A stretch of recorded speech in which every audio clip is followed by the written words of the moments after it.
కన్యారాశి. ఈ కన్యారాశి వారికి ఏప్రిల్ నెల 2024 సంవత్సరానికి గాను ప్రొఫెసర్ డాక్టర్ ములపూడి సత్యనారాయణమూర్తి నేను మాస రాశి ఫలితాలు చెప్తున్నాను.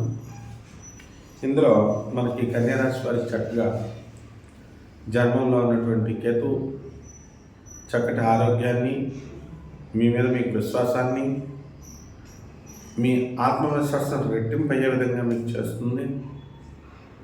మరి అదేవిధంగా షష్టమ స్థితిగతుడైనటువంటి ఈ యొక్క శని అద్భుతాలను మీకు చేస్తాడు. యాక్సిడెంట్లు అవ్వకుండా మిమ్మల్ని నెలంతా కూడా కాపాడుతాడు.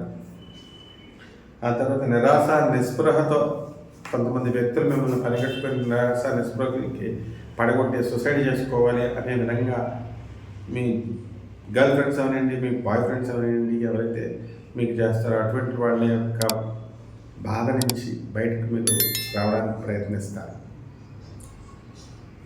లాంగిటివిటీ ఆఫ్ లైఫ్ షష్టమలో ఉన్నటువంటి శని మిమ్మల్ని చనిపోకుండా ఆత్మహత్య చేసుకోకుండా కాపాడుతాడు. ఇక సప్తమంలో ఉన్నటువంటి రాహు 23 ఏప్రిల్ నుంచి కుజుడితోనూ, తర్వాత 9 ఏప్రిల్ 2024 సంవత్సరం నుంచి బుధుడు వక్రించిన బుధుడు ఈ యొక్క రాహుతో కలవడం, అలాగే 25 ఏప్రిల్ 2024 సంవత్సరంలో మనకి డైరెక్ట్ అవ్వడం, రాహుతో కలవడం ఈ బుధుడు, ఇవన్నీ కూడా చక్కటి ఫలితాలు మీకు ఇస్తాయి. ఈ కన్యారాశి వాళ్ళు కొంతమంది వాళ్ళ ఉద్యోగాలు చేస్తున్నటువంటి ప్రదేశాల నుంచి వచ్చేయడం, అవి విదేశాల్లో అవనివ్వండి, లేకపోతే మన స్వదేశంలో అవనివ్వండి, వాళ్ళు ఇంట్లోనే ఉన్నప్పటికీ కూడా, ఒకే ఊర్లో ఉన్నప్పటికీ కూడా భార్య భర్తలతో కలవకుండా ఉండడం, వేరే వేరే కాపురాలు పెట్టడం, అలాగే ఒకవేళ ఒకే ఊర్లో ఉన్నప్పటికీ కూడా వేరే వేరే ఇళ్లలో ఉండడం, ఒకవేళ మిగతా చోట వేరే చోట ఉద్యోగాలు, భార్య ఒక చోట అయితే భర్త ఒక చోట ఉద్యోగాలు చేసుకోవడం, ఇలా ఈ విధంగా ఎడబాటు అనేటటువంటిది ఈ కన్యారాశి వాళ్ళకి వచ్చింది. ఆ ఎడబాటు అదేవిధంగా కొనసాగుతూ వచ్చింది. అయితే ఈ ఏప్రిల్లో కూడా మొదటి 3 వారాలు అలాగే ఉంటాయి. తర్వాత ఏప్రిల్ 22, 2024 సంవత్సరంలో మనకి మేషరాశిలో ఉన్నటువంటి గురుడు వృషభ రాశి ప్రవేశం చేసిన తర్వాత మీకు అద్భుతమైనటువంటి లాభాలు మీకు కలగడానికి అవకాశాలు ఉన్నాయన్నమాట. అలాగే ఈ యొక్క కన్యారాశి వారికి వాళ్ళ పిల్లలకి సీట్ల విషయంలో, లేకపోతే వాళ్ళ ఎక్కడైనా పని జరిపించాలి అనేటటువంటి ఆలోచన విధానంతో ఈ కన్యారాశి వాళ్ళు ప్రవర్తిస్తారు. విడాకులు తీసుకుని డైవర్స్ అయినటువంటి వారు మళ్ళీ మారు పెళ్ళిళ్ళు చేసుకోవాలనే స్త్రీ మగ తేడా లేకుండా ఇద్దరు కూడా పోటాపోటీగా చూసుకుంటూ ఉంటారు. కాబట్టి ఈ యొక్క కన్యారాశి వారికి చక్కగా తీర్థయాత్రలు వెళ్ళేటటువంటి అవకాశాలు పుష్కలంగా కనబడుతున్నాయి.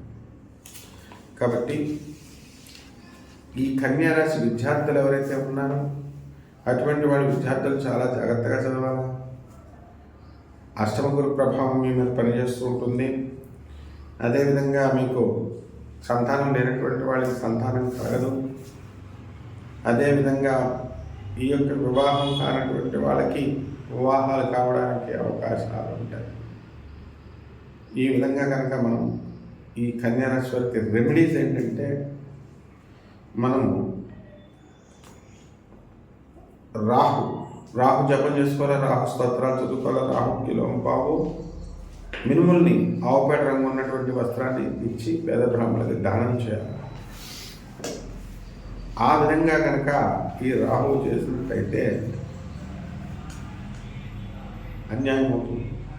ఈ కన్యారాశి వారికి మనము ఏం చేయాలి అంటే, ఈ తమకు జరుగుతున్నటువంటి అన్యాయాన్ని, మరి భర్త ద్వారా జరిగితే భార్య, భార్య ద్వారా జరిగితే భర్త, ఇద్దరు కూడా వీళ్ళు పరస్పరం వితండవాదాలు చేసుకోకుండా ఒకరు ఎక్స్ప్లెయిన్ చేసుకుని అర్థం చేసుకోవడానికి ప్రయత్నించాలి.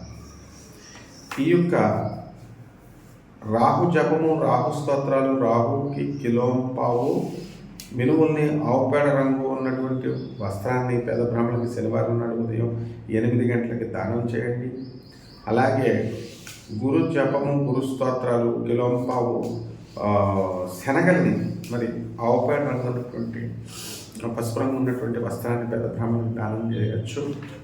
అలాగే ఆవు కూడా ఈ యొక్క శనగల్ని, పెసల్ని మనం పెట్టడం ద్వారా ఈ రాహుకు చెందినటువంటి మినుములను పెట్టడం ద్వారా మనకి ఈ నెలంతా కూడా బ్రహ్మాండంగా ఉంటుంది.